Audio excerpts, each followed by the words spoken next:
Bom dia a todos. Estamos novamente iniciando a nossa aula aqui de classificação de solo e dando continuidade ao conteúdo ministrado da aula passada, que se tratava de horizonte subsuperficial. Ok? Nós estamos falando de horizonte B, beleza? A aula passada nós paramos em horizonte plânico, se eu não me engano. Ok? Deixa eu só confirmar aqui. Isso, horizonte biplânico. Discutimos as relações sobre alguns atributos diagnósticos e agora nós vamos dar continuidade falando sobre o horizonte eálbico, o famoso horizonte E, beleza? Eu quero que vocês tenham uma ideia que este horizonte continua sendo caracterizado como horizonte mineral, comumente subsuperficial, no qual a remoção ou a segregação do material coloidal, mineral e orgânico progrediu de tal ponto que a cor do horizonte é determinada principalmente pela cor das partículas primárias de areia, silt, e não por revestimento dessas partículas. Então, o horizonte eálbico deve apresentar pelo menos uma espessura de 1 centímetro de espessura, repetindo, ele deve apresentar pelo menos 1 centímetro de espessura, que atendam a uma das seguintes exigências de acordo com o Sistema Brasileiro de Classificação de Solo. Que exigências são essas? É necessário que o mesmo tenha pelo menos a característica da cor, estou falando de cor. Lembra do valor? Nós vimos lá na carta de Mansell, o valor do solo úmido maior ou igual a 6 e o croma do solo úmido menor ou igual a 3. Ok? O valor do solo, segunda condição, o valor do solo seco maior ou igual a 7 e o croma do solo úmido menor do que 3. O valor, terceira condição, o valor do solo úmido maior ou igual a 4 e o valor do solo seco maior ou igual a 5 e o croma no solo úmido menor ou igual a 2. A quarta condição, o valor do solo úmido maior ou igual a 3 e o valor do solo seco maior ou igual a 6 e o croma do solo úmido menor ou igual a 2. Ok? Então vamos colocar isso aqui lá na nossa apresentação para vocês enxergarem adequadamente. Né? Essas aqui são as condições básicas relacionadas ao horizonte eálbico. Vamos melhorar aqui a coloração. Beleza. Então, esse aqui são um dos pré-requisitos para ser considerado como horizonte eálbico. Ok? Deixa eu buscar aqui. Desculpa.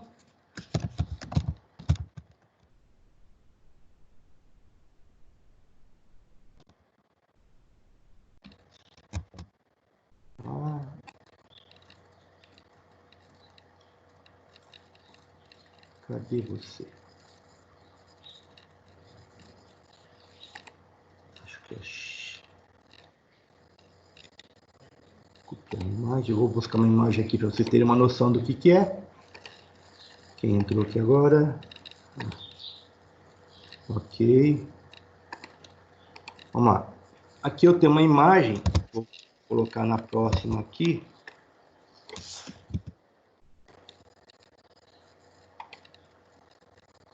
Aqui, ó. Vamos tirar essa imagem aqui.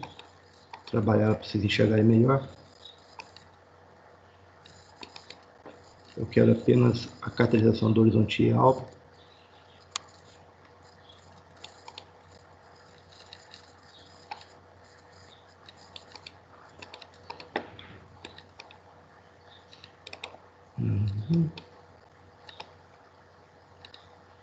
Isso.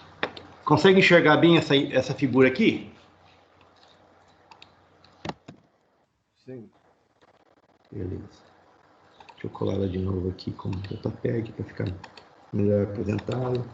Ok. Eu quero que vocês entendam isso aqui, ó. Essa faixa aqui que nos interessa, ó.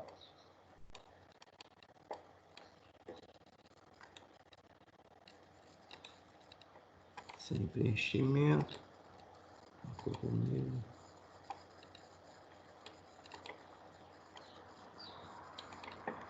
É essa parte que nos interessa. Você pode observar que a coloração dela é uma cor mais clara do que as demais, né? Álbico, né? Lembra de albino, né? uma cor mais clara.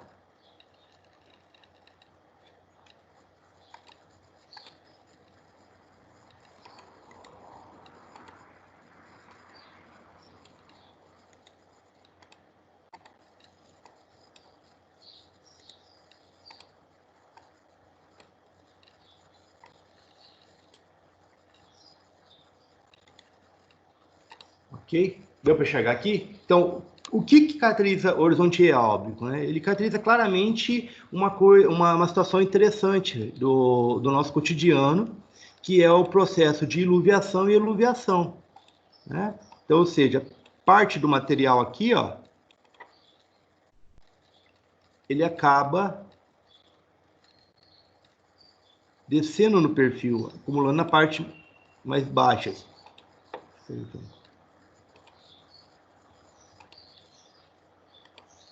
Né? Então, se você observar aqui, ó, iluviação e eluviação. De quem? Principalmente das partículas de argila.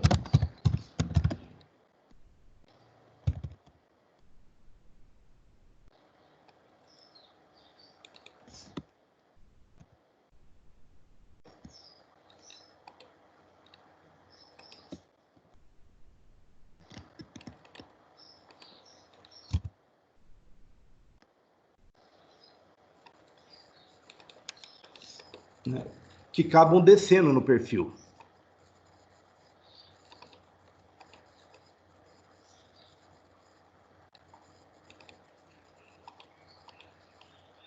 Ok?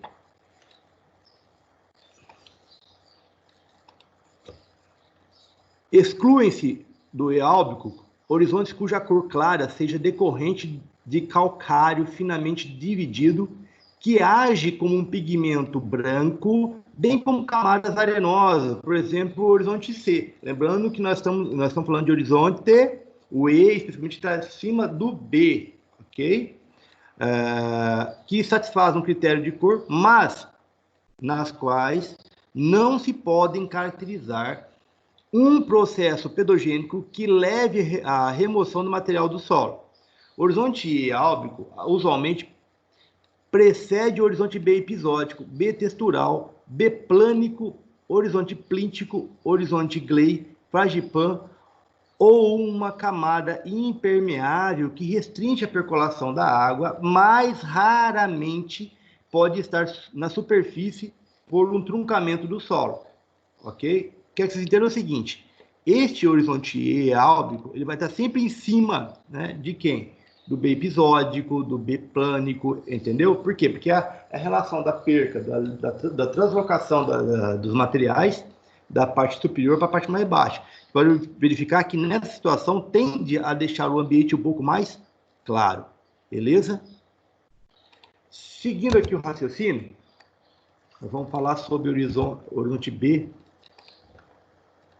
plíntico.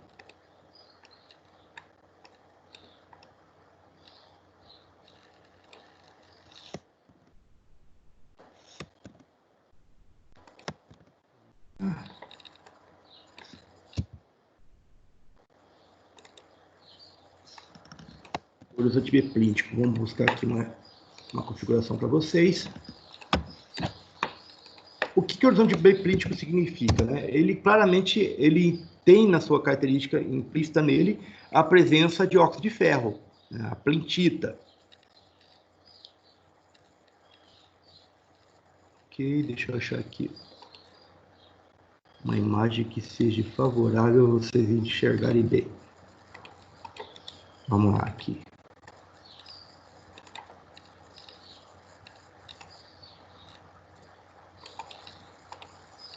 Essa imagem não ficou legal, tá muito feio.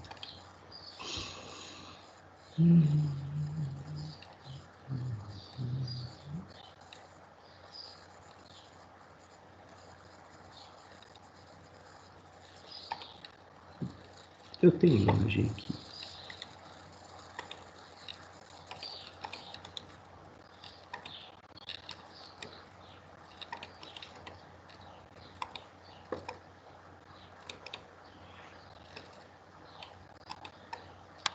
Aqui, vamos falar um pouquinho sobre o horizonte plíntico, né? Dá uma limpadinha aqui.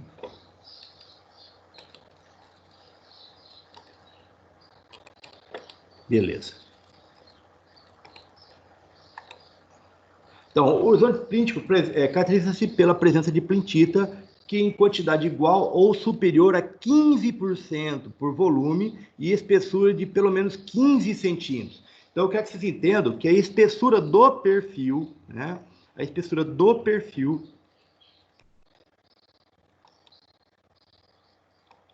Deixa eu pegar aqui uma imagem que vai favorecer vocês entenderem isso. Espessura um pouco maior. Vamos colocar uma cor mais... Aqui.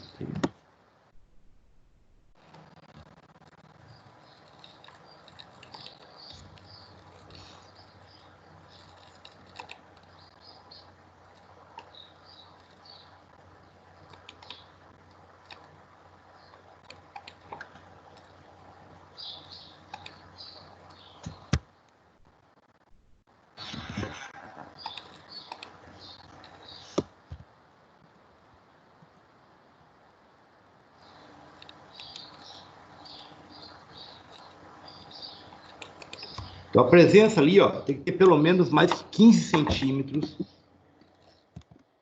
de plintita. Vocês estão vendo aqui, ó, um solo mais manchado, né? Presença de coloração diferenciada. E esse solo aqui é caracterizado como plintosolo. Então, é um horizonte mineral B ou C que apresenta um arranjo de cores vermelhas e acinzentadas ou brancas, ou com sem amarelados ou brunadas, formando um padrão reticulado, poligonal ou laminar. A coloração é usualmente variegada, né? Com a predominância de cores avermelhadas, bruno-amareladas, amarelo-brunadas, acinzentadas, esbranquiçadas, menos frequentes nas amarelas claras. Muitos horizontes plínticos possuem matizes acinzentadas e esbranquiçadas, com mosqueado abundante de cores vermelhas, vermelho amarelada e vermelho escuro, ocorrendo também mosqueado com tonalidade amarelada. Essas cores, ou seja, as cores claras, podem se apresentar em matizes de horizontes cujo possuem matiz e croma conforme as explicações seguintes, né? Então, vamos lá. Matiz 2,5Y a 5Y, ou matiz 10YR a 7,5YR, com cromas baixos, usualmente até 4, podendo atingir 6 quando se tratar de uma matiz de 10YR. Vamos lá. Essa informação é importante vocês terem aqui.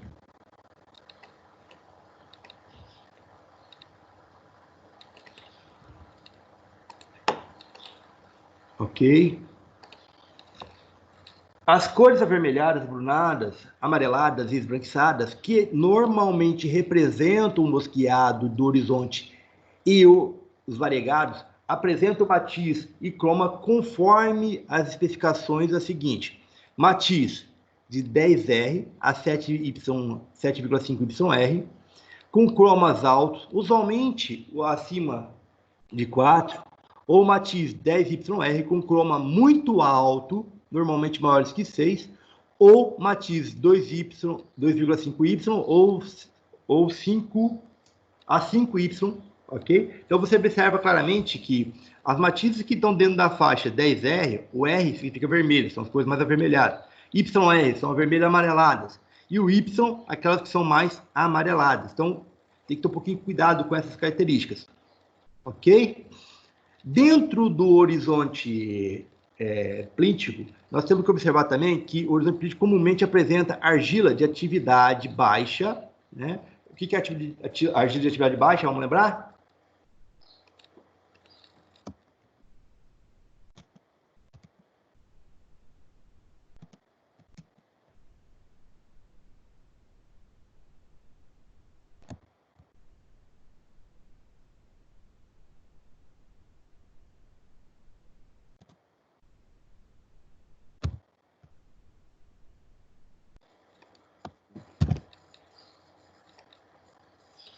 Ok, lembra aqui da fórmula, atividade de argila. Lembrando que a atividade de argila baixa é o quê? Tá? Não, TB menor que 27 centimol de carga por quilograma.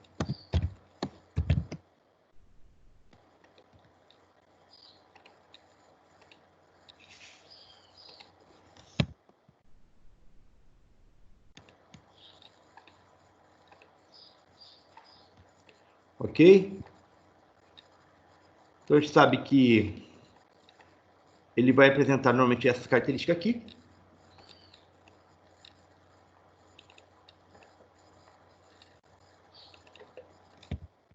Além disso, eu tenho que entender que a relação molecular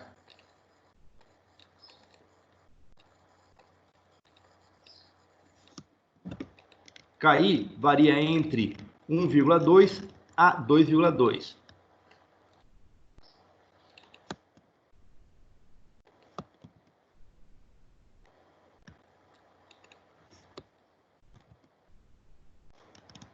Vamos buscar a fórmula dela, para vocês entenderem.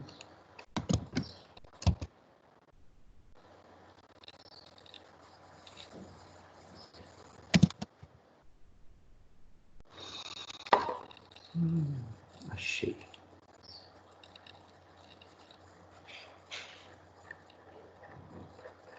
Vou pegar aqui.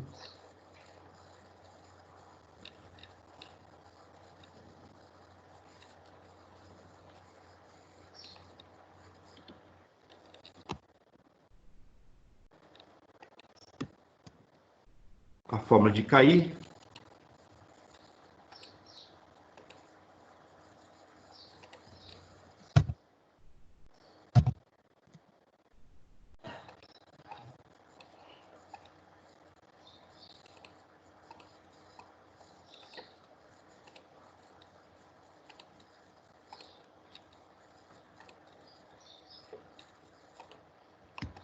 Então, vamos lá.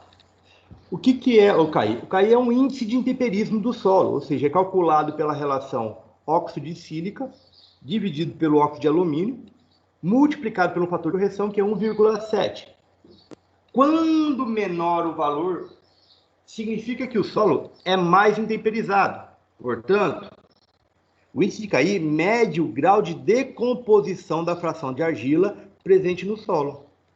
Por exemplo, na sequência de intemperismo dos valores de KI, são mais altos para as montimolinitas, ou seja, argila tipo 2:1, e mais baixos para as caulinitas, que são as argilas tipo 1:1, e bem mais baixo para as gibicitas, que são os óxidos de alumínio.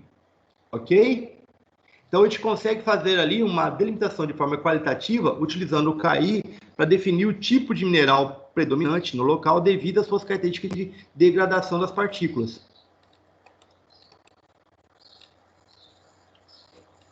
O horizonte plíntico se forma em terrenos de lençol freático alto ou, pelo menos, presença de restrição temporária de percolação de água. Regiões de clima quente e úmido, com relevo de plano a suave ondulado, de áreas baixas com depressões baixadas, terços inferiores de encostas, áreas de surgentes, favorecem o desenvolvimento do horizonte plíntico por permitirem que o terreno permaneça saturado com água, pelo menos durante parte do ano e sujeito à flutuação do lençol freático. A presença de concreções de módulos de ferro,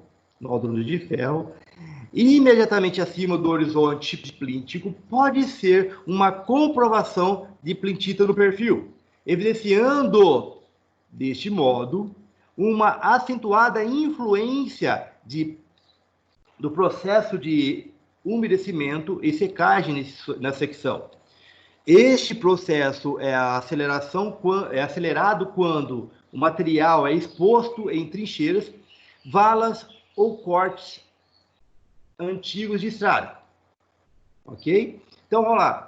Qual é o processo predominante aqui no processo da plitização? Nós temos lá a situação da plitização, que é o processo de óxido e redução, que é o deslocamento, né, no perfil do óxido de ferro, que vai acumular, né, formando manchas, poder formar manchas, que são o que nós chamamos de mosqueado.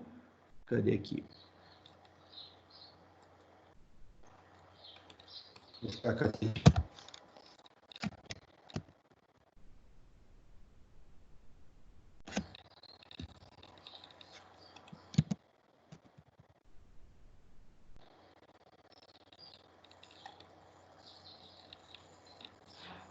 Vamos lá.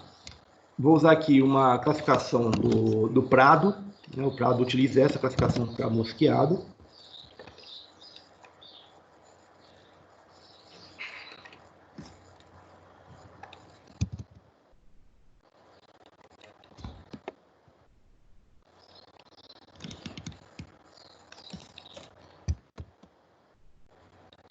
O que é o mosqueado? Pontos ou manchas de cor ou tonalidade diferente, entremeadas com a cor dominante da matiz de um horizonte do solo.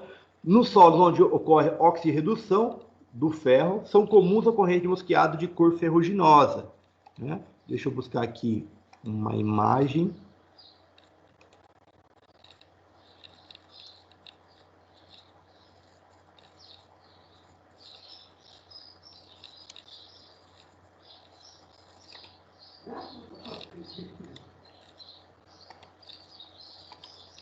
Essa aqui é uma imagem que eu gostaria que vocês observassem em relação ao mosqueado.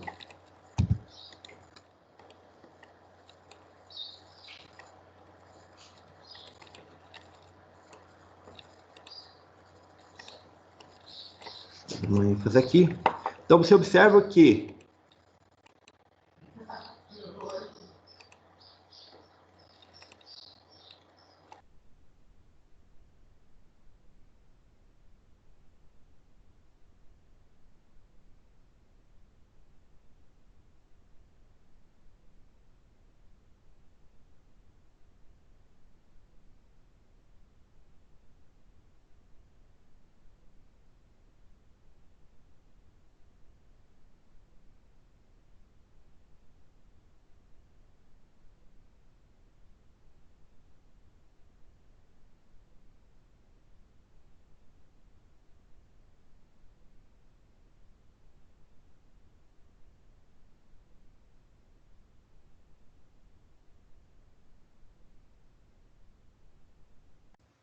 Professor, ficou mudo aqui.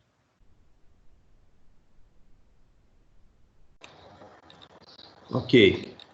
Então você verifica aqui a coloração e a cor ferruginosa, né?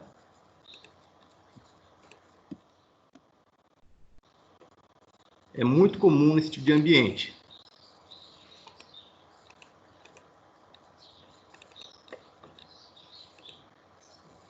Vou mostrar aqui para vocês terem uma ideia.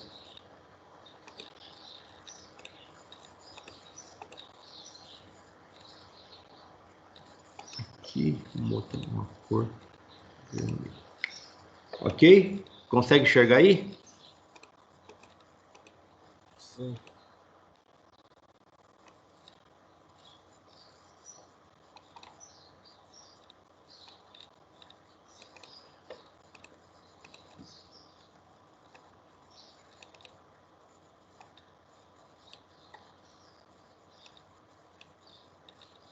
Beleza, isso que eu quero que vocês vejam. Então você verifica claramente que é um tipo de ambiente onde ocorre o processo de oxirredução, né? Que é o processo de perca de ferro, né, no perfil, ele vai continuar ali. E observa que apresenta uma coloração, ó, atrás, um pouquinho mais clara, né, que é uma mancha, ou uma cor acinzentada, ou uma cor mais esbranquiçada. Então isso vai formar o que nós chamamos de mosqueado, ok?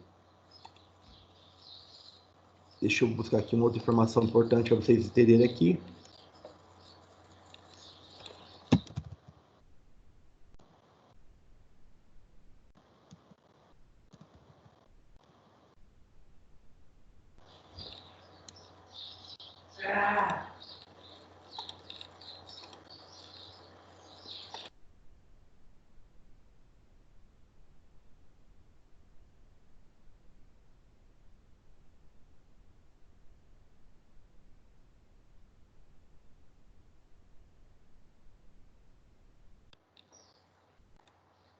Cadê calculação variegada? Calculação variegada, que é aspecto. Cadê calculação variegada?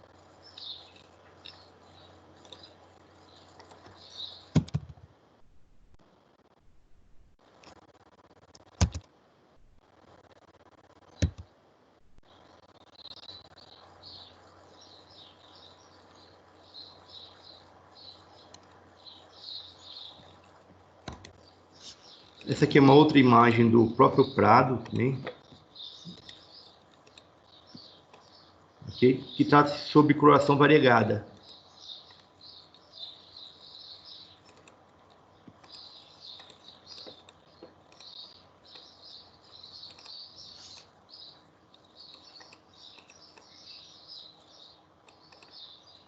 Vou colocar aqui embaixo.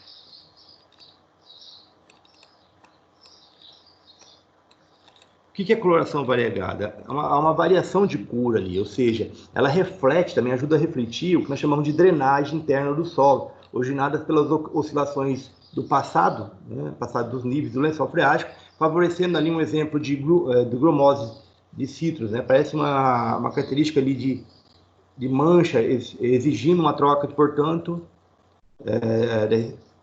das informações. Então, o que nós vamos trabalhar aqui? O que eu quero que vocês entendam? Lá no livro de classificação de solo, Embrapa, você tem uma condição interessante para ser caracterizado como pintossolo também, tá, gente? Então, a regra é, para classificar como pintossolo, você vai ter que... Regra.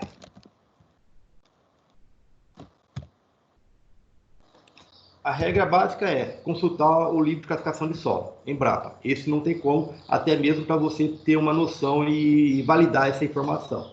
No entanto, me permite dizer o seguinte: primeiro, que pelo menos dentro do perfil do solo, né, dentro dos primeiros 150 centímetros de profundidade do solo, né?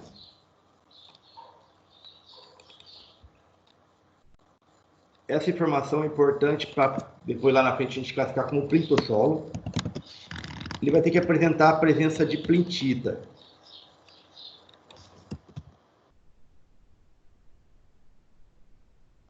Com pelo menos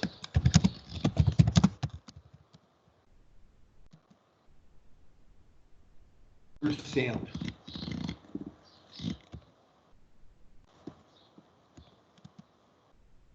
de sua concentração no solo, com pelo menos 15 centímetros de espessura.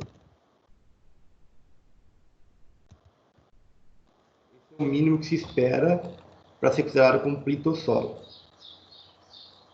ou a presença de plintita, beleza? Vamos lá, o que é a plintita mesmo? Deixa eu buscar aqui a imagem da plintita.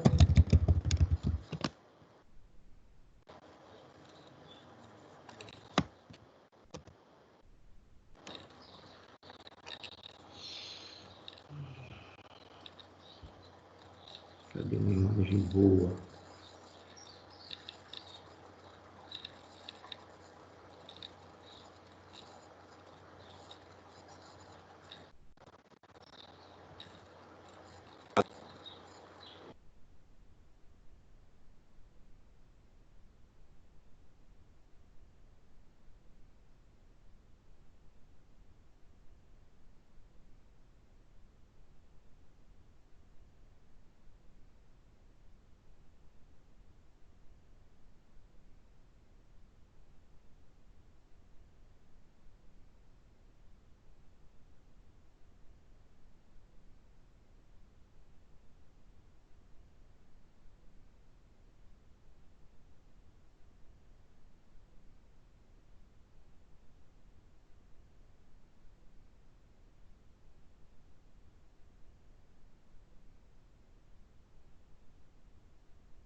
Eu não estou encontrando, não.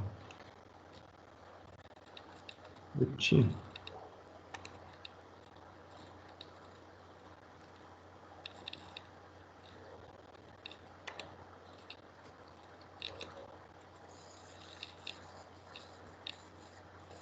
Aqui, vou usar essa informação aqui do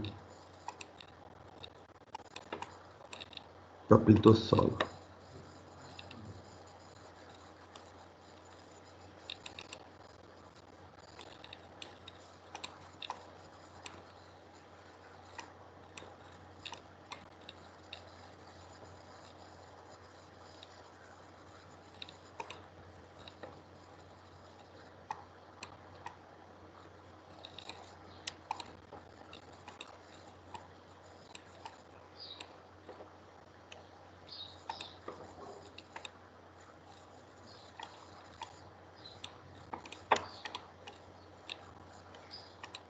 Então, como regra, a gente pode definir o quê? Que é um ambiente perfeitamente mal drenado, então a pentita vai ocorrer sempre em ambiente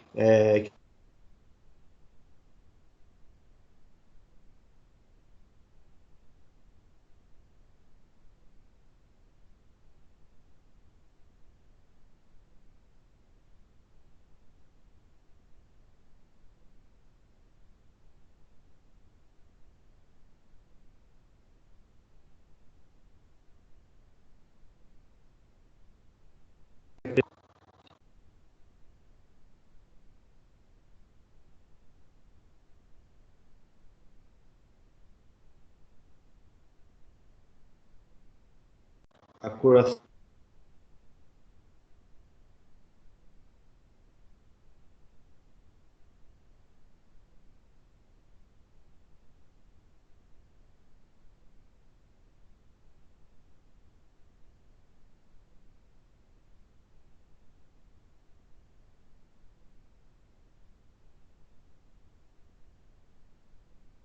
lá na frente. Aqui especificamente, né, quando a presença de concreções de ferro imediatamente acima do horizonte plíntico pode ser uma comprovação de plintita no perfil. Então, ou seja, muitas vezes você vai encontrar concreções. Aqui, ó, você pode observar aqui essa informação de concreção. O que é concreção? Já é a formação de grânulos de petroplintita. Então, ali você começa a formar aquela formação. Então, demonstra que em algum momento do seu histórico pedológico, né, da história do tempo relacionado ao pedológico ali, ele um dia, esse solo teve a presença de plintita. Então, ele pode também ser considerado com presença de horizonte plíntico. Ok? Respeitando os critérios relacionados ao que nós chamamos de horizonte concrecionário. Né? A gente não pode confundir concreção, o material concrecionário, com a presença de plintita. Ok? Vamos discutir um pouquinho sobre o horizonte concrecionário?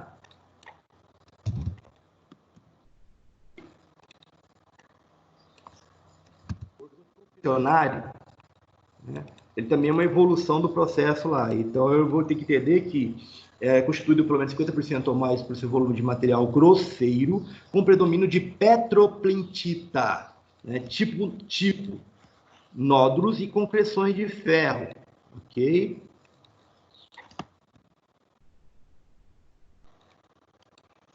Vamos lá buscar informação aqui. Cadê?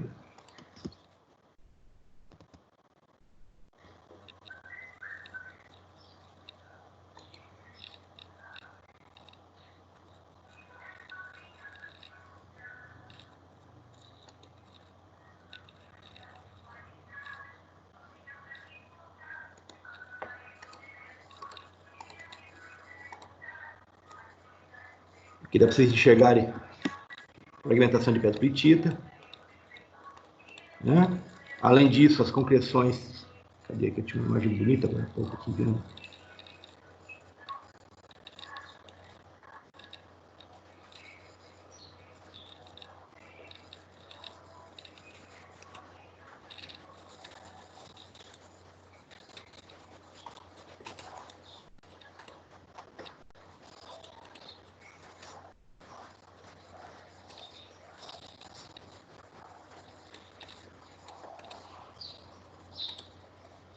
Tem umas imagens boas aqui que dá para trabalhar, discutir isso aqui.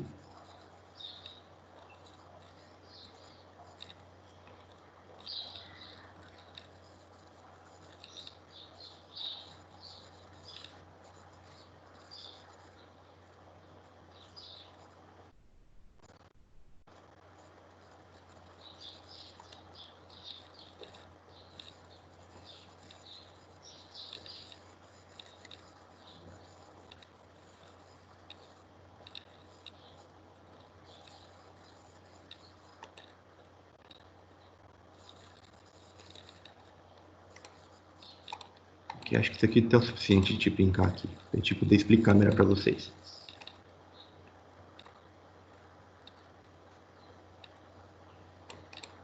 Ok.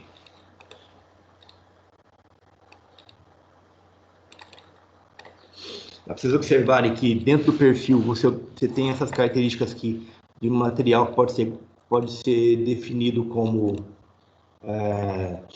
nódulos de concreções de ferro ou de alumínio, com matrizes, né, matriz aqui de terrosas e textura variada de matiz material mais grosseiro, beleza? Então eu quero que vocês entendam que o horizonte concrecionário, para ser diagnosticado, deve apresentar no mínimo 30 centímetros de espessura. Então este horizonte, essa informação aqui, ó, ao observar no solo,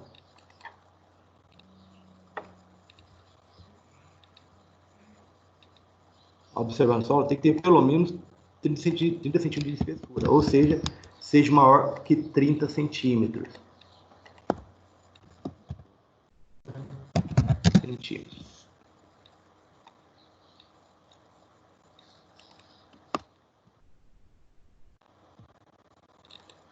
Ok? Deve ser diagnosticado como horizonte concrecionário.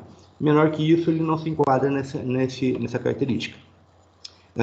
Quando o mesmo horizonte satisfazer coincidentemente aos requisitos para o horizonte concrecionário e para o horizonte pretextural, B latossólico, B nítico, B incipiente, B plânico, né, excluindo o B plânico de caráter exótico, GLEI ou qualquer tipo de variante A, será o horizonte concrecionário conferida a procedência taxonômica, ok? Então, você define ali especificamente como uma exigência básica da Comissão Brasileira de Ciências do Solo. Nós ainda temos aqui o que nós chamamos de litoplíntico, horizonte litoplíntico.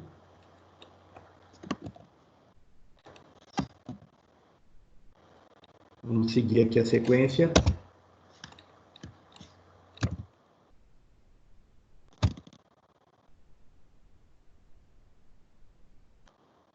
Beleza, mas o que vem a ser um horizonte litoplíntico? É constituído ali por petroplintita contínua ou praticamente contínua. Este horizonte pode englobar uma secção do perfil muito fraturada, mas em que existe predomínio de blocos de petroplintita com tamanhos mínimos de 20 centímetros ou com poucas fendas que são separadas uma das outras por pelo menos 10 centímetros ou mais. Ok? Vamos buscar aqui uma imagem que define essa condição de petroplintita, perdão, de litoplíntico. Vamos lá. Essa imagem. Cadê?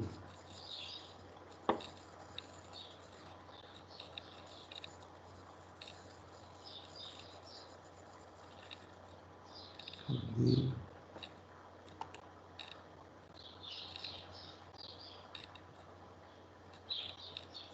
Só um momento.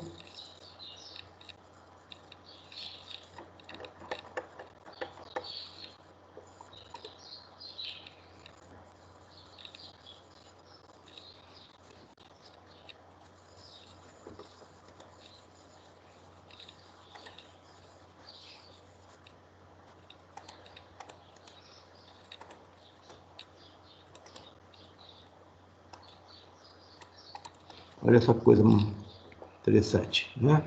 Então, aqui você tem um horizonte litoplíntico. Você vai verificar aqui a presença de petropintita, né? Com um fragmento de material um pouquinho mais grosseiro.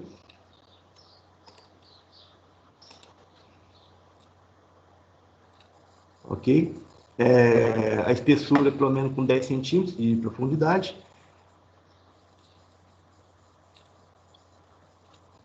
E a diferença entre o horizonte litoplíntico e o horizonte episódico é que o horizonte litoplíntico ele pode, por conter pouca ou nenhuma matéria orgânica. Então, você vai ter só o material especificamente de petropitita. Ok até aqui? Seguindo esse raciocínio, um pouquinho sobre o horizonte Clay, né?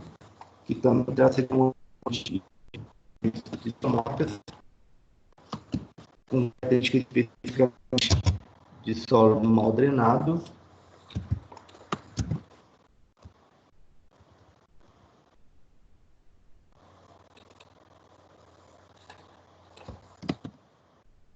Deixa eu buscar uma imagem de horizonte Clay aqui.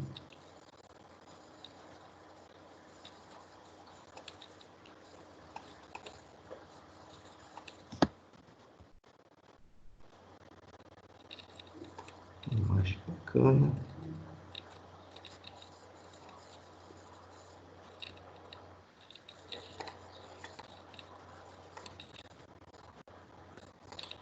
Vamos lá.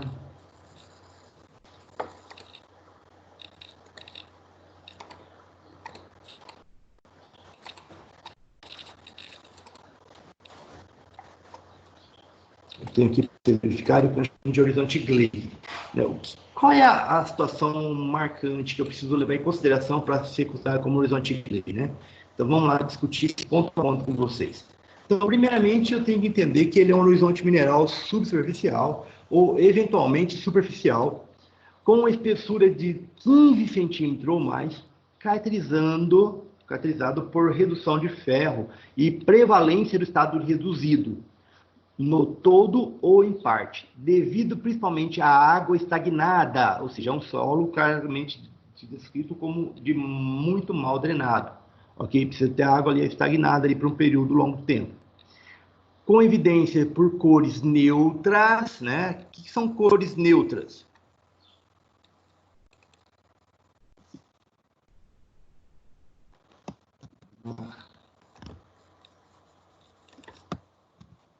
Esse aqui, na carta de Mansell.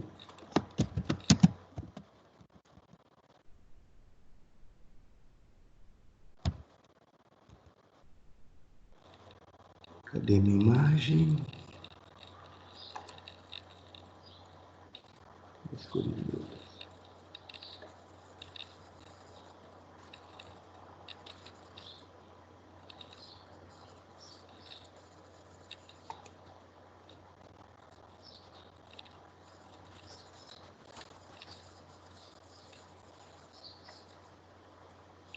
Um momento que eu estou encontrando aqui.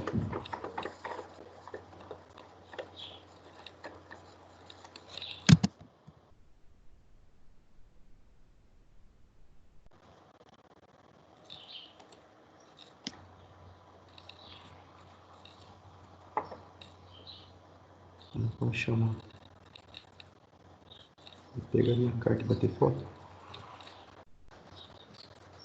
Um momentinho só.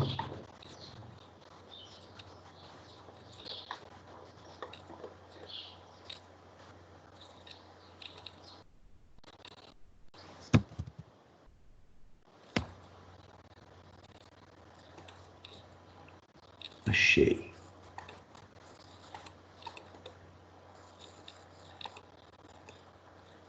Na carta de Mansell, se vocês forem lá observar, vocês vão ver essas condições aqui. É uma carta especial que você vai ver cores de tonalidade mais acinzentada, esbranquiçada, ok? Cor neutra. Se você observar aqui, ó, tá bem próxima da cor do perfil observado aqui na lateral, né?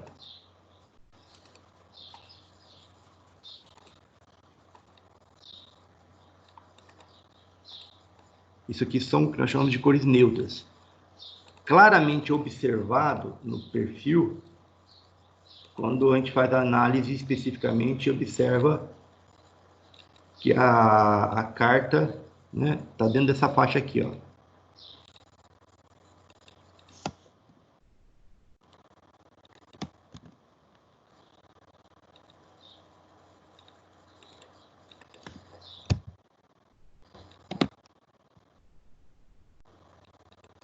Ok? Nós chamamos de N, né, neutra, 1 barra a N 8 barra, ok? Dentro da carta de Mansion. São as primeiras cartas, uma carta especial, especificamente para definir essas características aqui. Beleza? Então, outra coisa que eu preciso entender é que... Só, né? Eu também posso encontrar uma informação importante é que eu posso ter colorações, encontrar a característica de horizonte clay em ambientes onde tenha perdão, colorações mais claras. Por exemplo, 5Y,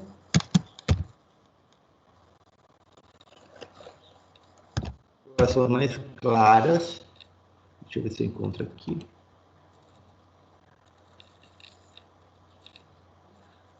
Nessa definição de cores.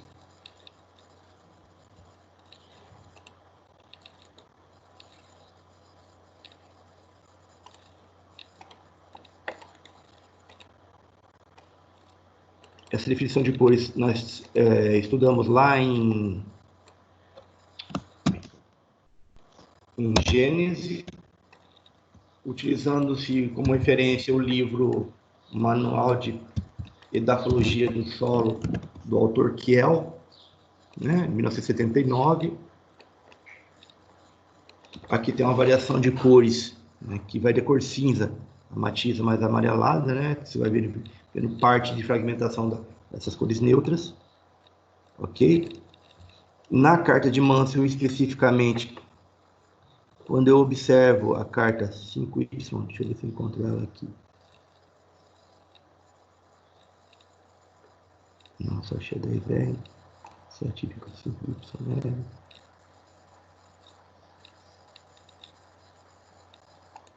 Não estou achando.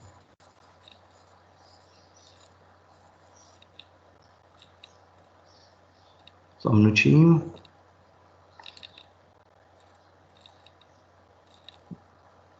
Eu só estou encontrando cores mais...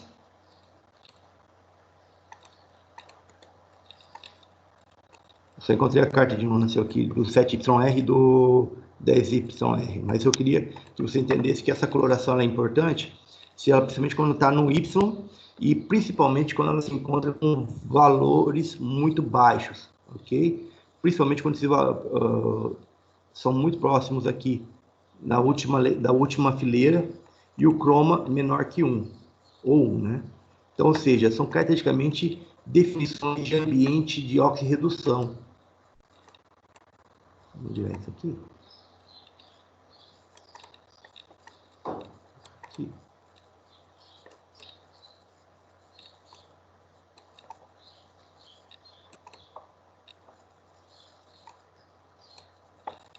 Beleza. Então, te permite entender que ambientes cujas características são definidas pela presença de oxirredução, perca de água, com água no presente no local, ele tende a ficar mais escuro, mais acinzentado. Então, quanto mais a água ficar ali por um longo período de tempo, você vai ocasionar a tonalização de cores que vai...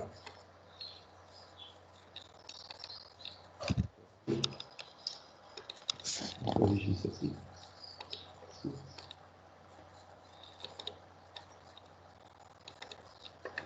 Colocar um gradiente.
pode observar que a água estando presente no ambiente, a tendência, a possibilidade de ver o quê? Uma segregação da cor, a cor ficar mais acinzentada é muito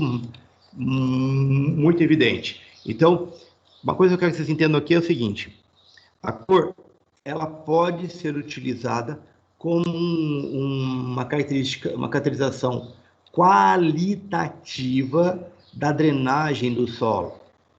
Repito, qualitativa. É para você ter uma ideia da drenagem do solo. Agora, se eu quiser quantificar, eu preciso medir a drenagem do solo, ok? Então, de forma qualitativa, eu posso dizer claramente que solos mais acinzentados, mais escuros, né, tendem a ter, pelo menos, uma má drenagem ou muito mal drenado. E principalmente quando as cores apresentam aqui o croma, ou matiz, né, mais próximo de 1, a croma aqui mais próximo de 1, ou seja, são cores mais escuras, né, ele tende a ser muito mal drenado, ok? Então, claramente eu tenho uma deficiência de drenagem neste solo, ok? Vamos seguir aqui, beleza. Uma vez que eu entendo que... Então, como que eu vou definir, como que eu vou caracterizar o horizonte Gley no meu perfil? Uma vez que eu entendo que está nitidamente ligado ao processo de drenagem, nitidamente ligado à cor do solo. Então, eu vou definir a presença do horizonte Gley pelas seguintes características. Vamos lá. Vou colocar aqui uma sequência de informações.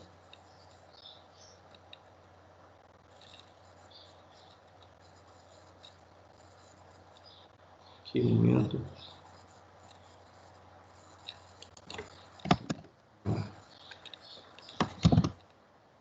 Então, automaticamente, para que eu possa definir a presença de horizonte Gley no solo, seguindo a normativa da Comissão Brasileira de Ciência do Solo, primeiramente, é necessário entender que o meu solo precisa estar ali com uma coloração neutra, que vai de N a N1 barra a N8 barra, ok? Lá na carta de Mansell, observar essa informação. Isso aqui é observado a campo, tá, gente? Lá no momento que você está fazendo a leitura de cor no campo, dentro da trincheira, você observa essa informação aqui. Ou mais azul, né? Que 10Y. Ok? Matiz mais vermelha, que varia ali de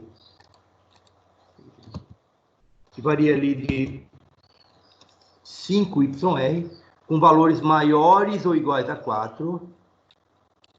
Né?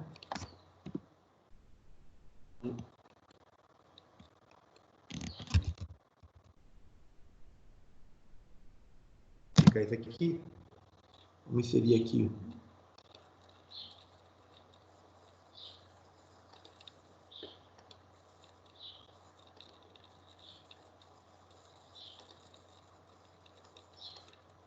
Maior ou igual a 4, né? E cromas devem ser iguais ou menores que 1, ok?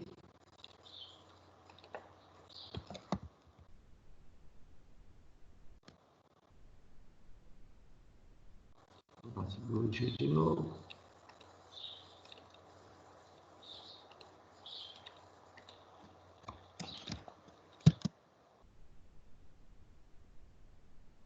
Beleza aqui?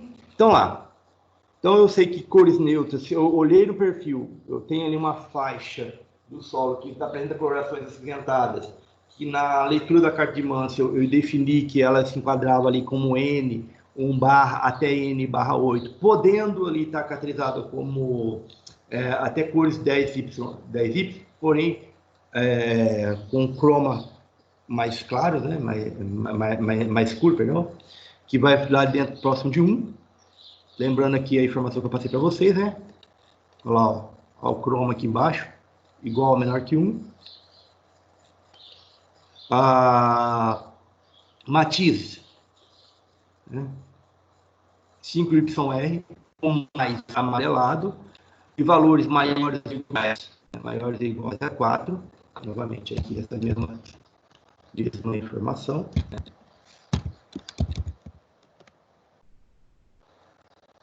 Estou simplificando aqui para ficar melhor apresentar, para vocês entenderem melhor.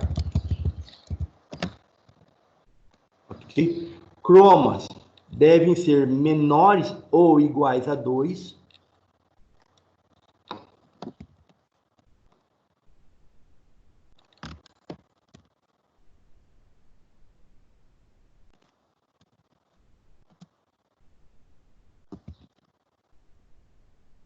Admitindo-se ali para um solo de matiz predominante de 10YR ou mais amarelo, croma 3.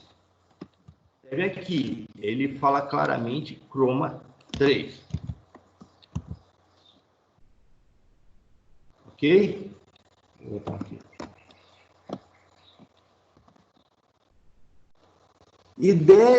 Que deverá diminuir no horizonte subjacente. Ok, que é o subjacente, o que está abaixo.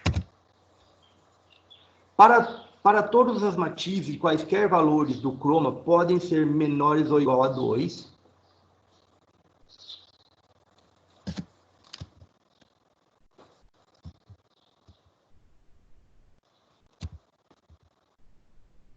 Desde que ocorra mosqueado de redução.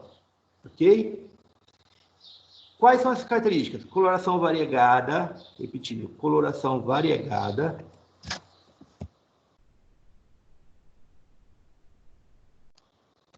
Com pelo menos uma das cores de acordo com os 2 itens anteriores, ok? Você tem ali a presença de pelo menos 2 cores, mesclando uma com a outra, mas pelo menos uma das cores tem que estar ali dentro, enquadrada aqui nessas informações, do item 1, item 2 ou item 3, ok?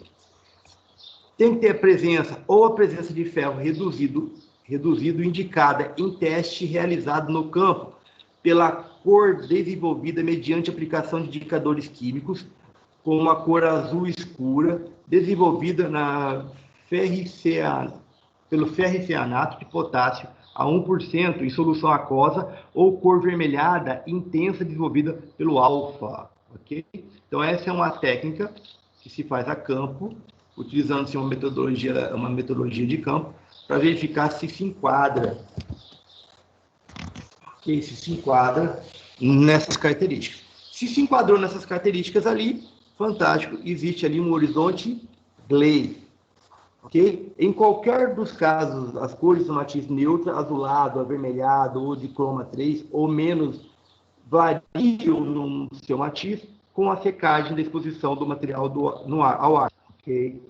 Quando um horizonte satisfazer coincidentemente os requisitos para ser identificado como horizonte Gley e também como horizonte diagnóstico sulfúrico, B incipiente, B textural, B nítico ou B latossólico, será identificado como horizonte Gley. Repetindo, mesmo que apareçam as condições para B latossólico, B nítico, B textural e B incipiente, ele se enquadra, ele predomina, ele domina como B Gley. Ok? Atribuindo-se a condições de gleização importância decisiva para a identificação do horizonte diagnóstico em relação aos demais horizontes atribuídos ali, ok? Simultaneamente. Beleza? Seguindo aqui o nosso raciocínio, ainda em horizonte diagnóstico subsuperficial, vamos falar sobre horizonte cálcico.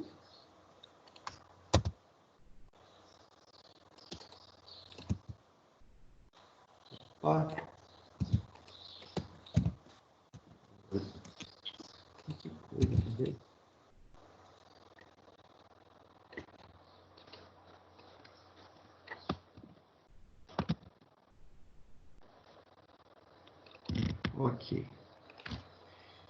Este é formado pela acumulação de carbonato de cálcio, normalmente no horizonte C, mas pode ocorrer também no horizonte B ou A.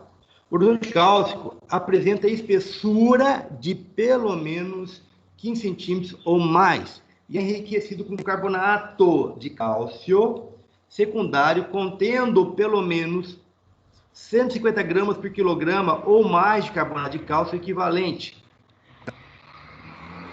Tendo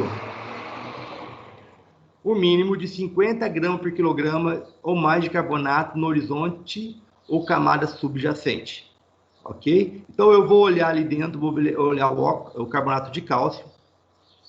Então, com a presença de carbonato de cálcio... Um momento. Não, minto. Deixa eu especificar melhor aqui.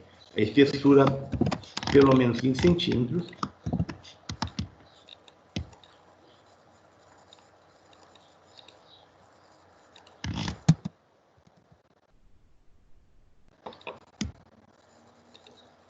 Eu tenho que ter pelo menos o carbonato de cálcio.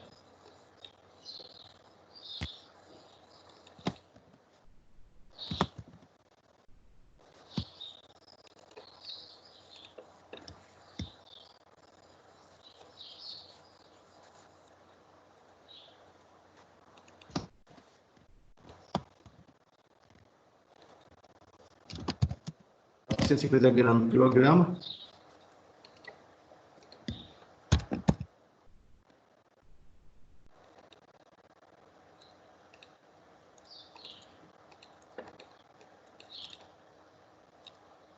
Ok?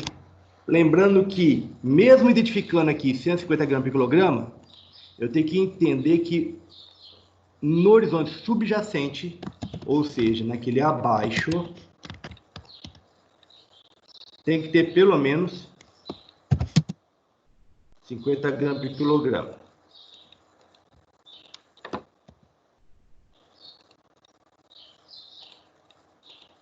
Vamos aqui explicar isso melhor.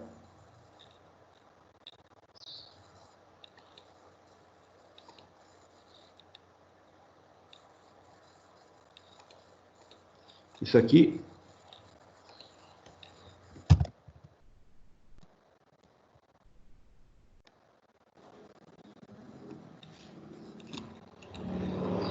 vamos lá. Vou criar aqui uma imagem para a gente fazer uma ideia, ter uma ideia.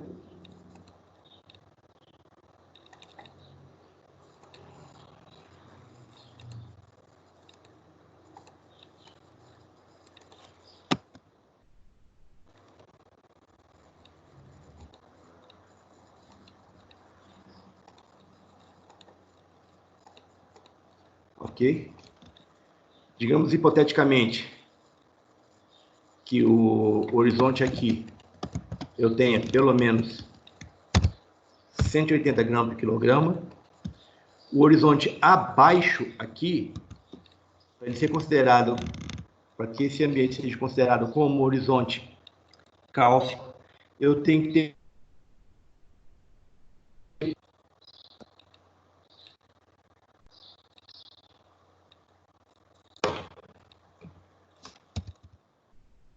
230 gramas por quilograma de carbonato de cálcio.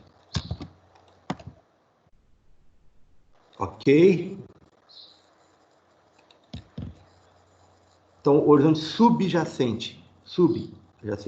Então, ele tem um acúmulo de carbonato de cálcio maior para ser considerado horizonte cálcico. Onde eu obtenho esse valor de carbonato de cálcio? Através de análise laboratorial, tá, gente? Então, se caminha para o laboratório e se solicita a análise de carbonato de cálcio nesse solo, né, nas amostras obtidas para cada um dos subhorizontes, e você vai observar essas informações. Lembrando que a espessura, pelo menos,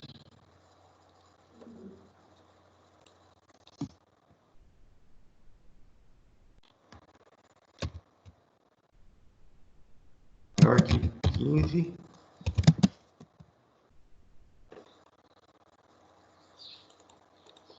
Ok?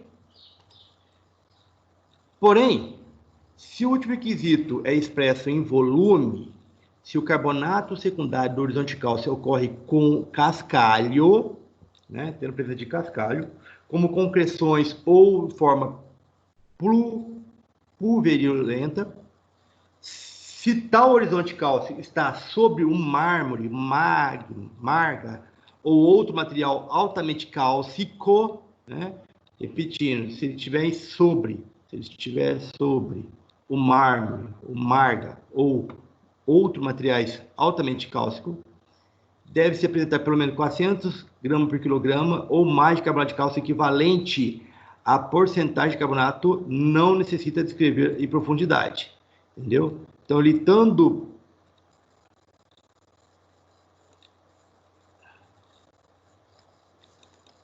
estando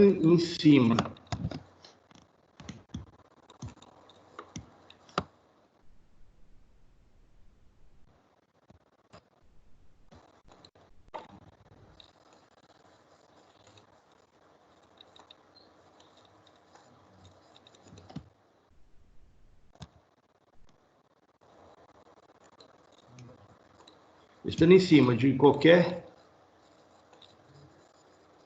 característica ligada à presença de outros materiais, né? Como mármore, magma ou materiais com alto teor de cálcio, calcíticos, né? Então, este valor ali da análise laboratorial tem que ser 400 gramas por quilograma ou mais de carbonato de cálcio equivalente. Senão, ele não pode ser considerado como horizonte cálcio. Vamos lá buscar essa imagem aqui, para vocês entenderem um pouco mais.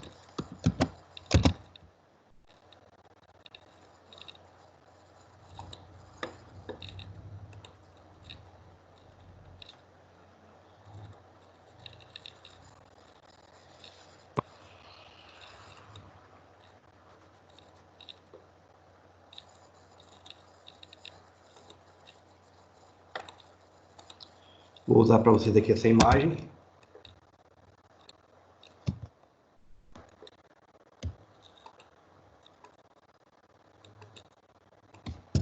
Olha que coisa, né? Olha a quantidade de material calcítico aqui.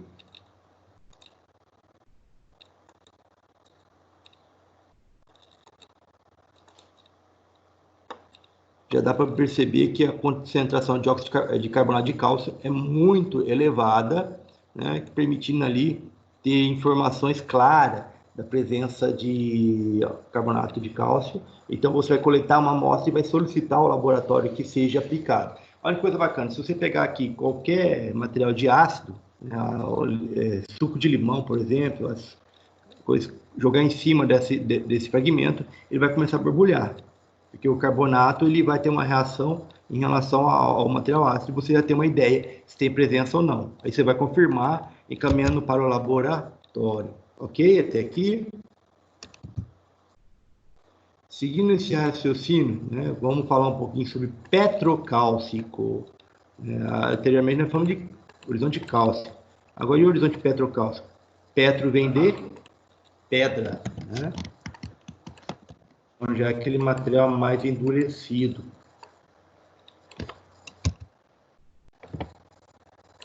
Vamos lá. Com o enriquecimento em carbonatos, o horizonte cálcico tende a progressivamente a se tornar um habiturado com os carbonatos e cimentando, formando horizonte contínuo, endurecido e maciço, que passa a ser reconhecido como horizonte petrocálcico. Nos estágios iniciais, o horizonte cálcico, este tem o carbonato de consistência macia, disseminados da matiz do solo ou acumulados em concentrações endurecidas ou ambos. O horizonte petrocálcico evidencia o avanço evolutivo do processo de calcificação. Então, é um horizonte contínuo resultante da consolidação da cimentação e um horizonte cálcico por carbonato de cálcio ou alguns locais por carbonato de magnésio. Pode haver presença de acessórios de sílica e o horizonte é continuamente cimentado em todo o perfil. Ok? Vamos buscar aqui uma imagem que descreve aqui.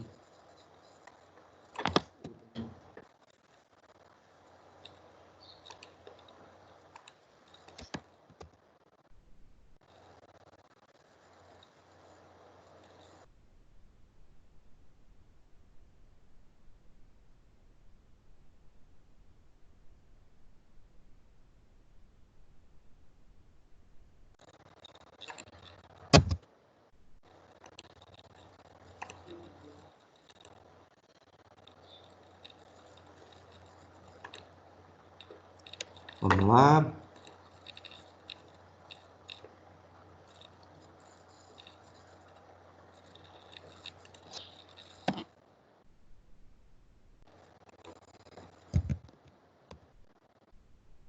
Isso.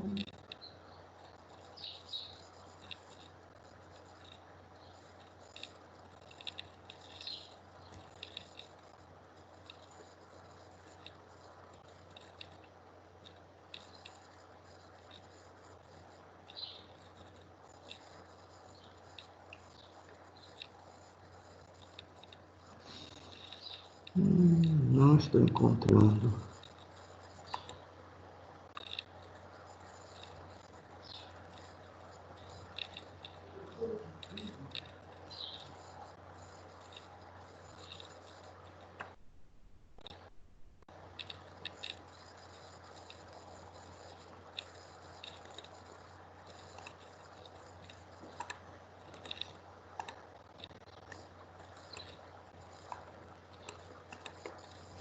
Dá para você observar aqui, ó, que eu tenho aqui uma imagem que representa bem aqui a presença de um horizonte petrocálcico.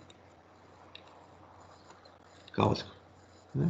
Se observar claramente, essa mancha mais esbranquiçada aqui, ó, presença de carbonato de cálcio, já endurecido, formando como se fosse um lajeado, um material mais contínuo, ok? Lembrando que a presença de carbonato de cálcio é um pré-requisito, podendo, em alguns casos, ser carbonato de magnésio. Beleza? Indo aqui nosso raciocínio, nós já temos o que nós chamamos de horizonte sulfúrico. O próprio nome já diz, né? O que é um horizonte sulfúrico? Alguém arrisca?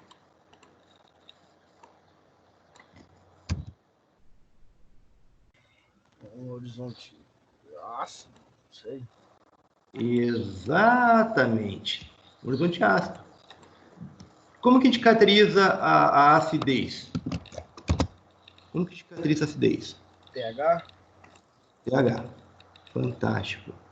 Então, deixa eu só achar aqui uma imagem para definir. Ah, aqui, ó.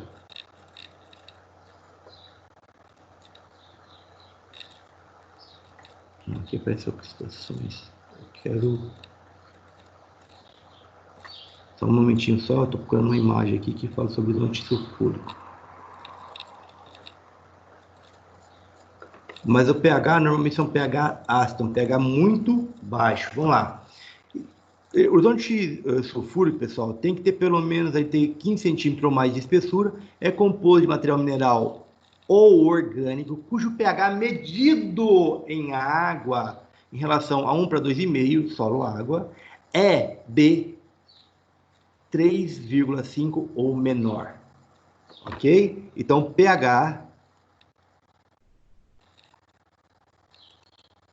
para ser considerado um horizonte sulfúrico, pelo menos tem que apresentar essas condições aqui. Vamos escrever um pouquinho aqui. Vamos lá.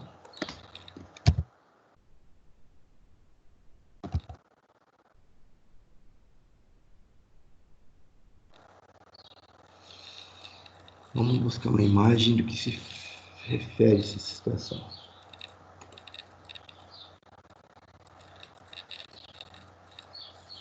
Não quero uma outra coisa.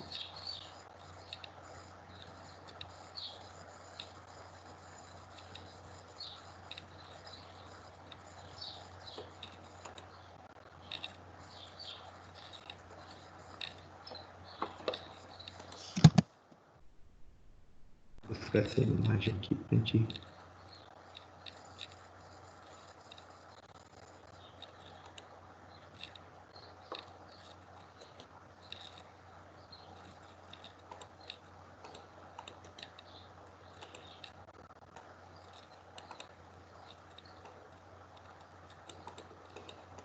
Então, com base nessa figura aqui, ó, nessa imagem que eu estou colocando aqui, o solo ácido alcalino, né? Então, ou seja, 3,5, né? Já está aqui na consideração ácida, muito ácido.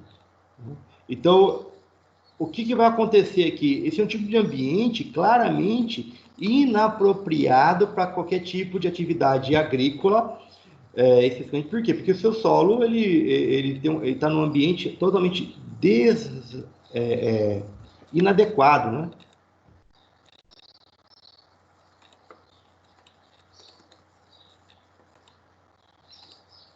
Totalmente inadequado.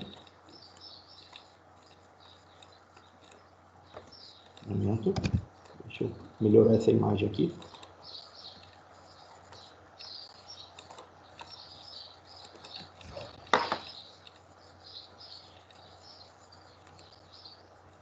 Descrevendo que a presença de ou seja, pH menor que 3,5, evidenciando a presença de ácido sulfúrico. Além disso, deve-se também possuir uma ou mais das características abaixo, ou seja, concentração de jorosita ou materiais sulfídricos imediatamente subjacente ao horizonte, ou pelo menos 0,05% ou mais de sulfato solúvel em água.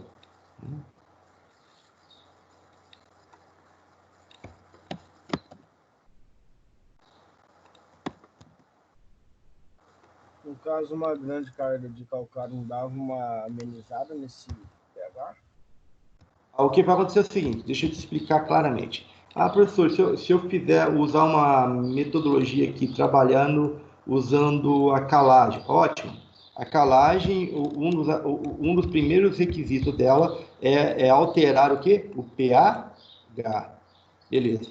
Só que a concentração, a quantidade de pH, de calcário a ser utilizado numa área dessa, seria muito elevado, de tal forma que a quantidade pode se caracterizar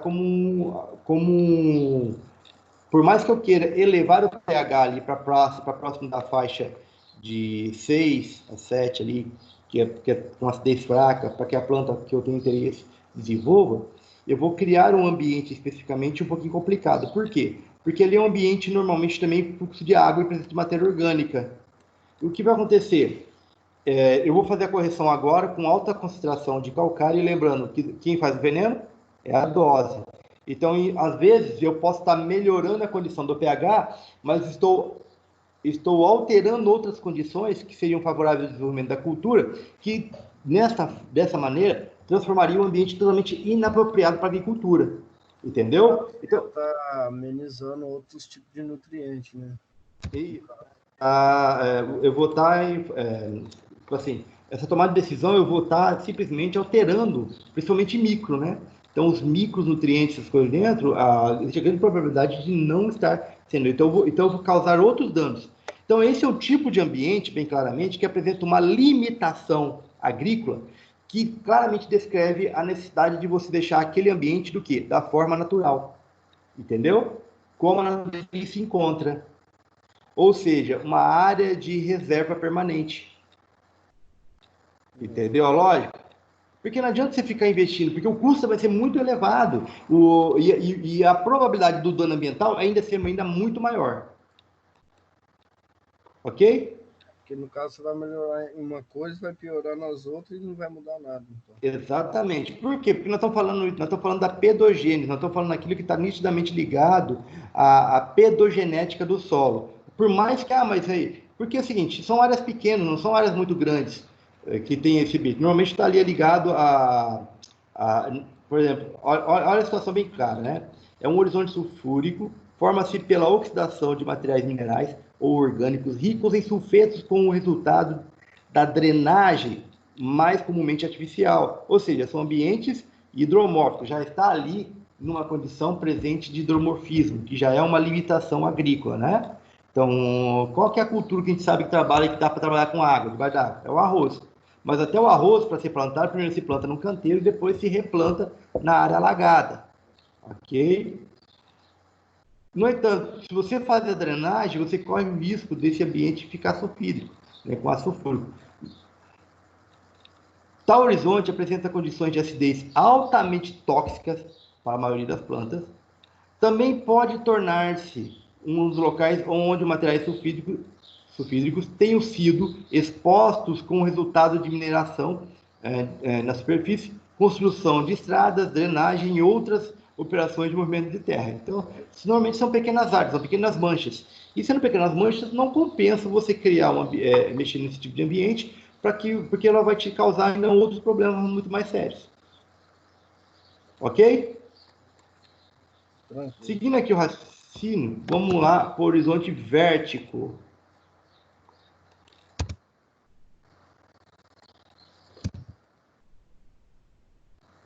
Ok.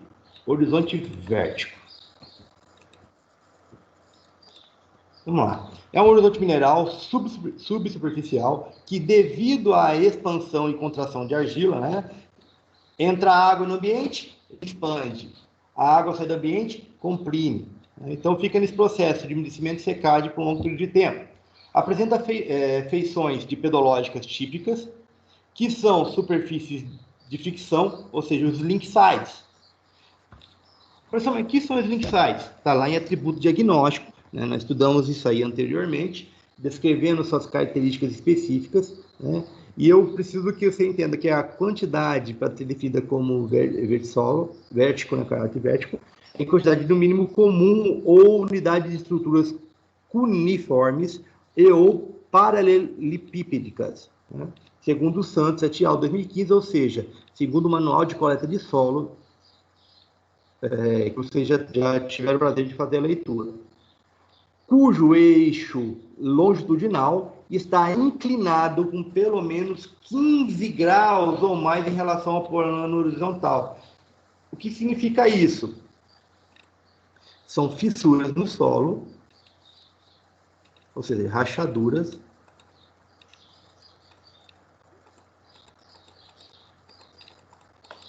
ok? Vou aqui simular uma situação, para vocês entenderem isso. Ok? E o ângulo, deixa eu buscar aqui.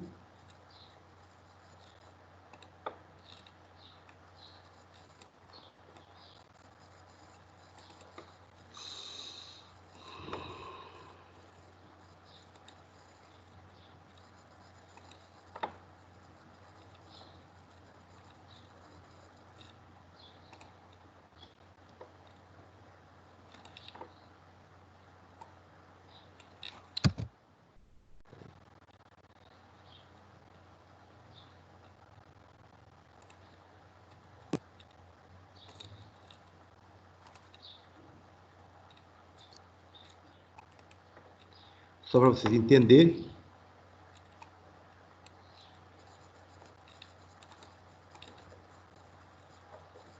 É de pelo menos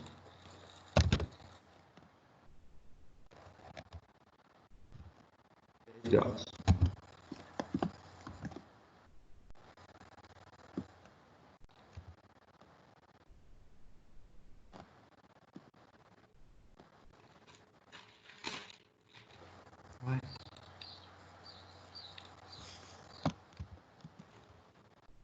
Deixa eu pegar o símbolo correto aqui.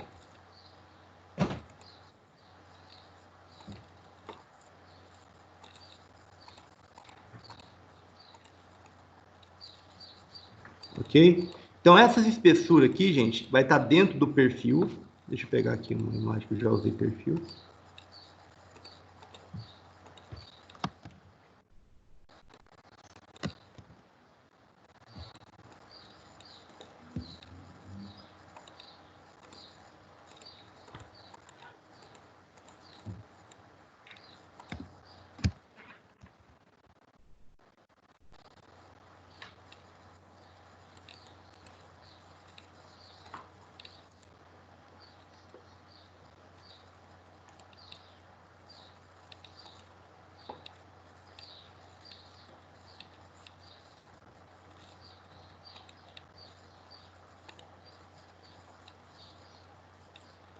Se você observar aqui, ó, eu estou tentando simular para vocês o que é um slink side. Então, ou seja, é uma fissura, uma pequena fissura no perfil, com pelo menos um ângulo de 10 graus, né? Com pelo menos aí uma espessura de pelo menos 1 centímetro de largura. Ok? Cadê aqui?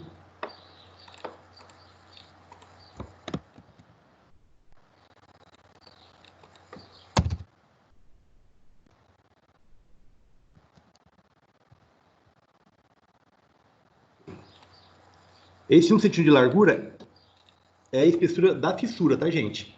Então, uma vez que você verifica ali várias rachaduras no perfil, essa rachadura tendo uma inclinação aproximadamente de 10 graus em relação ao plano horizontal, e ela tem que ter pelo menos 1 centímetro de espessura para ser considerado como slink site.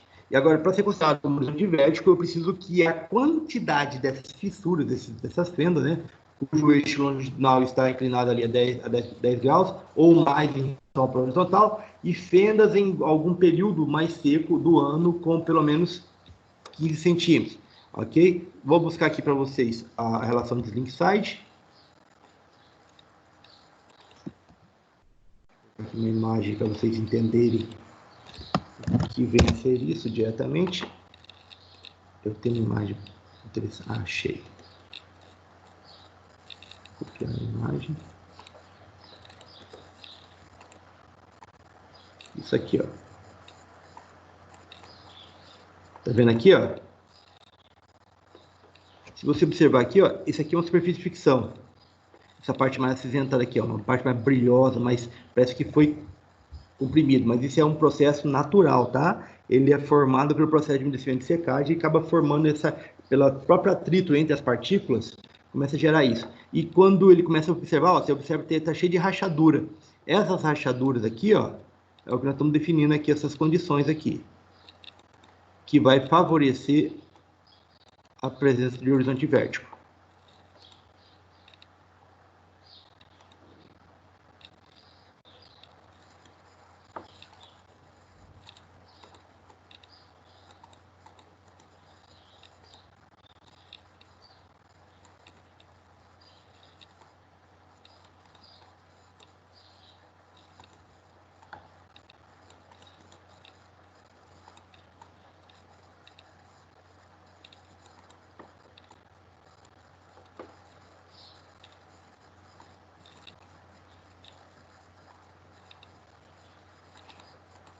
Ok, pessoal? Então, seguindo a linha de raciocínio novamente. Falta pouca coisa para nós terminarmos esse material. Então, vamos falar um pouquinho sobre Fragipan.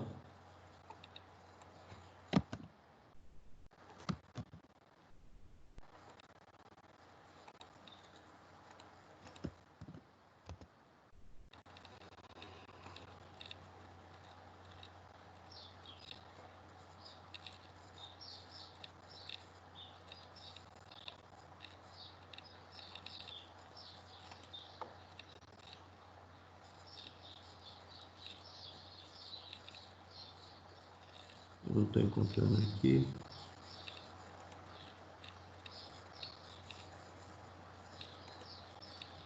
Só um minutinho.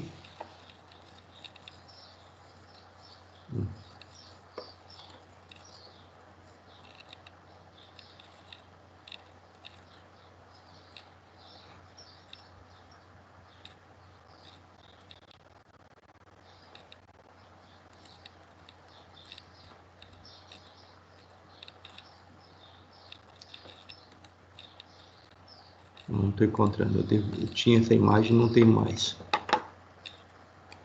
Vamos lá. Mas aqui é o Fragipan, vamos lá. Fragipan é um horizonte mineral subsuperficial, endurecido quando seco, contínuo ou presente em 50% ou mais do volume do horizonte, normalmente textura média. Pode estar subjacente ao horizonte B episódico, B textural ou horizonte álbico. Tem conteúdo de matéria orgânica bem baixo. A densidade do solo é maior do que o horizonte subjacente e é aparentemente cimentado quando seco, tendo, então, consistência dura, muito dura e extremamente dura. Quando úmido, o Fragipan tem uma característica quebradiça e fraca, moderada. E seus elementos estruturais ou fragmentos apresentam tendência a romperem-se subitamente, quando sob pressão. Em vez de sofrerem uma deformação lenta, ok? O Fragipan é usualmente mosqueado, um pouco ou muito pouco permeável à água.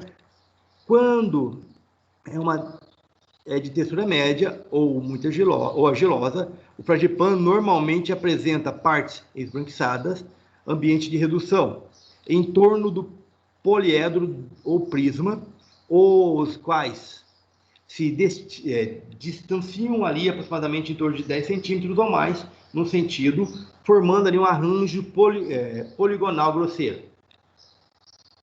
Ok?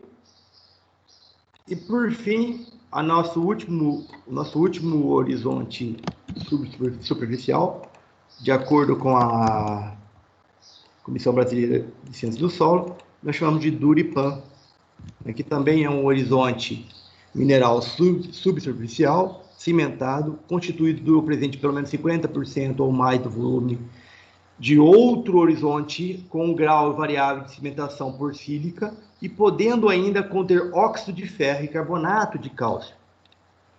Como resultado disso, os duripans variam de aparência, porém, todos, quando úmidos, apresentam consistência muito firme, extremamente firme, e são quebradiços, mesmo após prolongado umedecimento.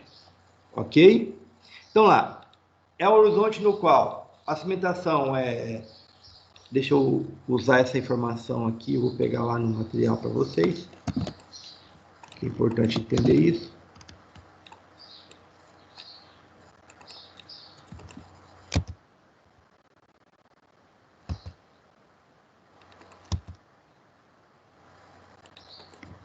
Vamos lá.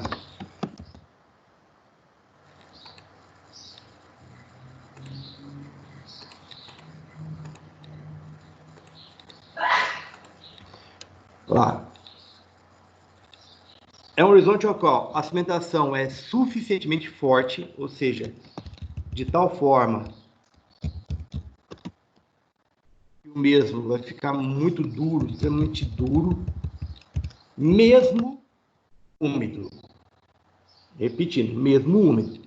Modo que quando seco, né, ele vai ficar fragmentado, ele vai quebrar, vai fragmentar, formar rachaduras, não se esboraram, ou seja, não desmonta na mão, ele é realmente duro. Se você apertar entre polegar e indicador, você vai sentir que esse material ele é bem resistente.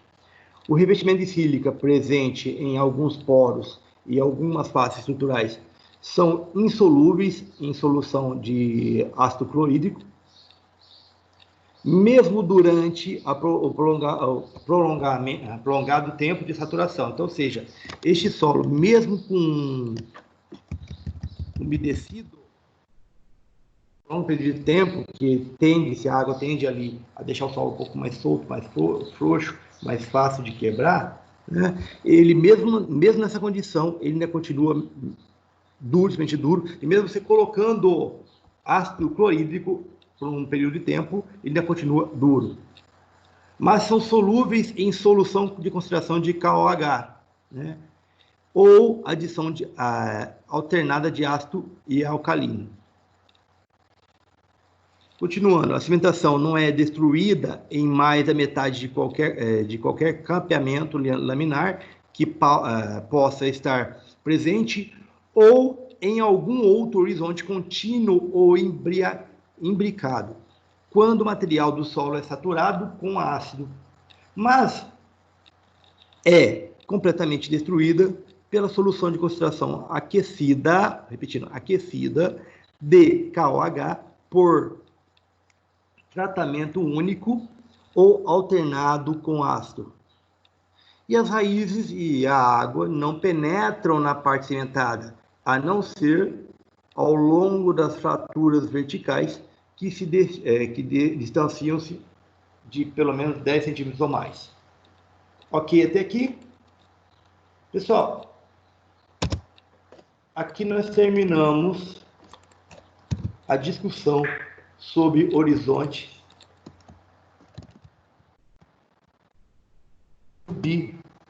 superficial.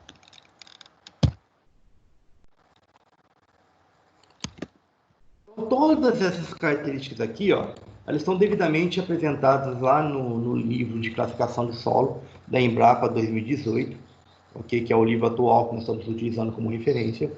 Vocês podem utilizar também, para facilitar a compreensão de vocês, o Manual de Pedologia do IBGE. Tem alguns capítulos fantásticos para vocês lerem com mais facilidade para compreender este contexto. E agora eu quero te dar o ponto-chave. É fundamental a interpretação das características do horizonte B. Para quê? Para que vocês possam, na próxima aula, que nós vamos discutir aqui especificamente, sobre as características da classificação do solo. Ok?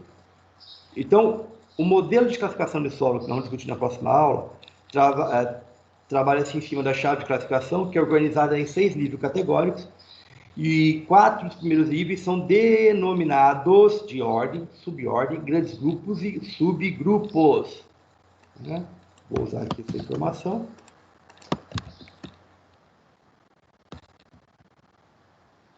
Beleza? Então, os 4 primeiros grupos é ordem,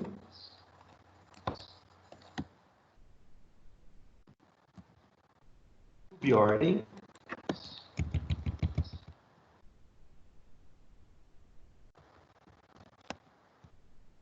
grandes grupos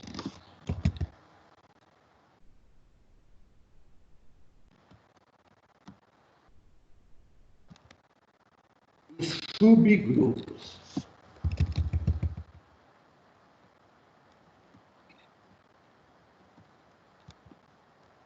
Sendo que o quinto e o sexto nível categórico ainda se encontram em discussão, beleza?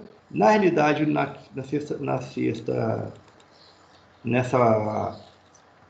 nessa última classificação, o quinto nível categórico já está sendo apresentado, está sendo discutido, né? E o sexto ainda é o único que está sendo discutido, beleza? Então, vamos lá. Aqui que eu quero que vocês entendam o seguinte. Por que nós estamos estudando aqui horizonte A e horizonte B?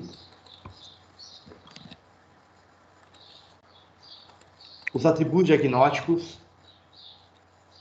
e os processos específicos de formação de solo. Que com base com essas informações, nós vamos conseguir caracterizar o nível categórico ordem. Ok? Então, para caracterizar a ordem, nós precisamos dessas informações especificamente. E lógico que essas informações ainda vão corroborar depois, para que nós possamos fazer a classificação da subordem, grande grupo, subgrupos e assim sucessivamente. Ok? Então, meus caros, alguma pergunta em relação ao conteúdo apresentado até agora? Eu estou tranquilo, professor. Beleza. Tudo certo, professor. Então, tá ok.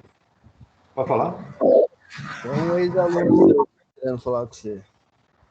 Oi? Tem um ex-aluno seu aqui querendo falar com você. Um minutinho só, pessoal. Ok.